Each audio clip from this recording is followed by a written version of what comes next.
आपने अपने बच्चों के लिए क्या किया ये मायने नहीं रखता, बल्कि आपने अपने बच्चों को क्या करना सिखाया ये उन्हें सफल बनाता है। तो आज आप सोच रहे होंगे कि मैं ये बातें क्यों कर रही हूँ, क्योंकि थोड़ी सी आज मैं इमोशनल हूँ इस वीडियो को पोस्ट करते वक्त। क्योंकि आज जो रेसिपी मैं लेके आई हूँ वो अनरसे की रेसिपी है, और मैं जहाँ की हूँ तो वहाँ पे ये नाग पंचमी के आसपास ये बहुत बिकता था। ये नाग पंचमी जिसको गुड़िया का त्यौहार भी कहते हैं, उस समय ये बहुत बिकता था और मेरे फादर इसे लेके आते थे, तो हम लोग गरम गरम बहुत इंजॉय करते थे। जबकि मैं मीठा पसंद नहीं करती, लेकिन इसको मैं मन से खाती थी।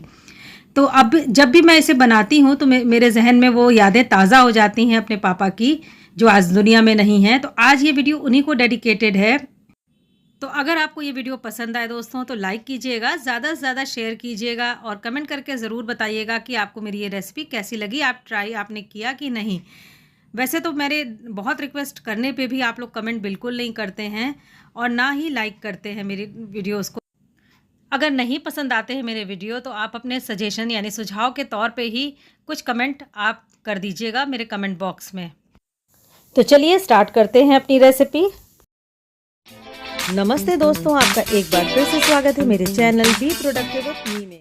तो देखिए, मैंने ये 2 कप चावलों को रात में भिगो दिया था और ये पूरी रात ये भीगते रहे। ये सवेरे मैं आपको दिखा रही हूँ, ये अच्छे से फूल गए हैं। वैसे तो इन चावलों को 2-3 दिन भिगोया जाता है, जो ट्रेडिशनली ये रेसिपी बनती है उसमें 2-3 दिन का प्रोसेस है। तो बनाने में बहुत आसान ये रेसिपी, बस थोड़ी सी लेंदी है। तो अगर आप वो फॉलो करना चाहते हैं तो आप वो भी कर सकते हैं। आप चावलों को 2-3 दिन के लिए भिगो सकते हैं और हर 24 घंटे पे उसके पानी को बदलना होता है। उसमें बिल्कुल भी पानी में बदबू नहीं आनी चाहिए, नहीं तो चावल में वो स्मेल बैठ जाएगी। तो 24 घंटे पे पानी बदलना ज़रूरी होता है। तो मैंने तो रात में भिगोया था और सवेरे ये देखिए मैंने पानी निकाल के इसको इस तरह से मलमल के कपड़े पे बिछा दिया है और नीचे एक पेपर भी रख दिया है, जिससे जो थोड़ा बहुत पानी रह गया है वो पेपर उसको सोख ले।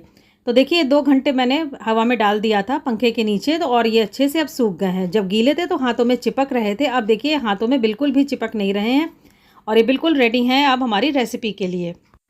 आप सोच रहे होंगे कि सूखे चावलों को ही डायरेक्ट क्यों नहीं पीस दिया गया। वो इसलिए दोस्तों कि धोएंगे तो जितनी गंदगी है चावल की वो भी निकल जाएगी, और जब हम इनको 2-3 दिन के लिए जब भिगो के रखते हैं ना, तो उससे एक फर्मेंटेशन का प्रोसेस होता है और चावल में बहुत ही सॉफ्टनेस आती है, जो इस डिश में चाहिए हमें।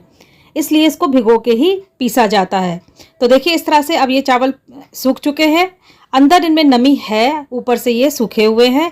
अब हम जब इनको पीसेंगे तो ये एकदम फाइन पाउडर के फॉर्म में नहीं आएंगे, एक जैसे रवा होता है वैसा तैयार होगा इसका। तो चावल के रवा ही हमें चाहिए इस रेसिपी में, यानी दरदरा चावल का आटा हमें चाहिए इस रेसिपी में। तो चलिए अब चावलों को पीस लेते हैं और साथ में ही मैंने 4 इलायची भी डाल दी है, जिससे एक अच्छी सी खुशबू भी आ जाएगी रेसिपी में।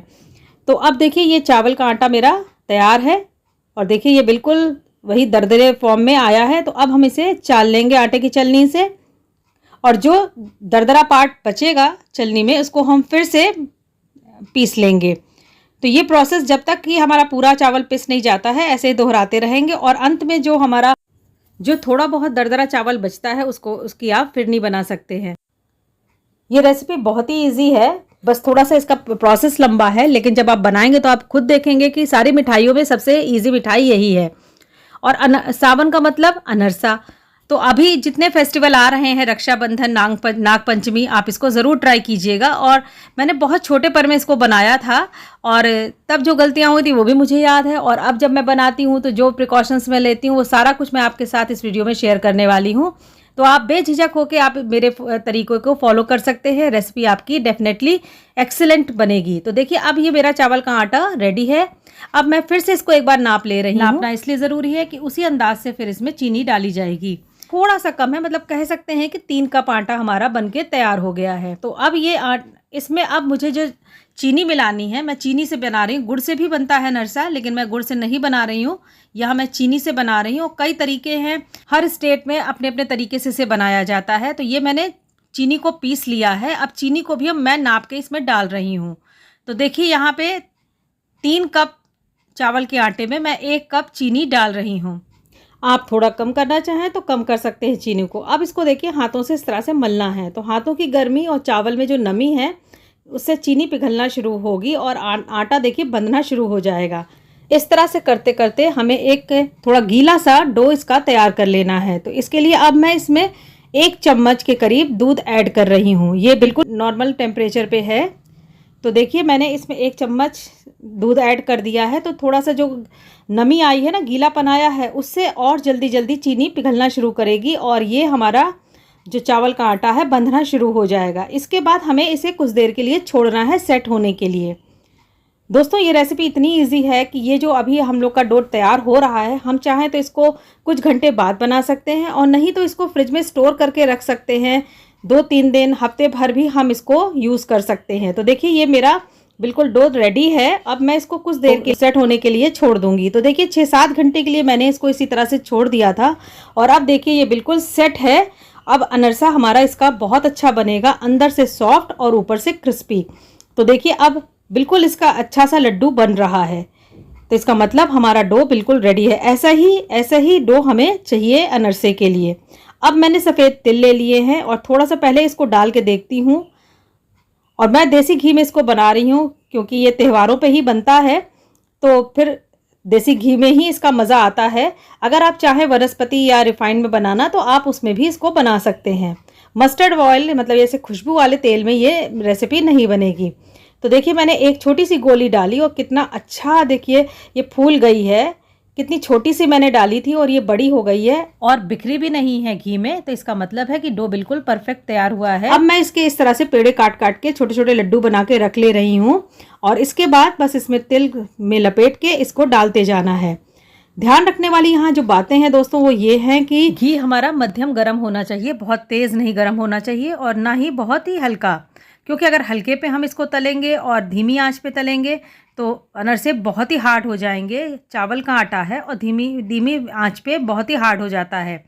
और अगर हम तेज़ पे डालते हैं हाई फ्लेम पे और बहुत ज़्यादा गर्म घी में तो ये बहुत ही जल्दी ऊपर से लाल हो जाएंगे और अंदर से कच्चे रह जाएंगे। तो हमें मध्यम आंच पे ही इन्हें तलना है। तो हमारी अनरसे की गोलियां तैयार हैं तलने के लिए। आप चाहें तो इसे चपटा भी बना सकते हैं, जैसे पोहे बनते हैं उस तरह भी आप इन्हें बना सकते हैं। मैंने इनकी गोलियां यहाँ बनाई हैं। अब चलते हैं तलने के लिए।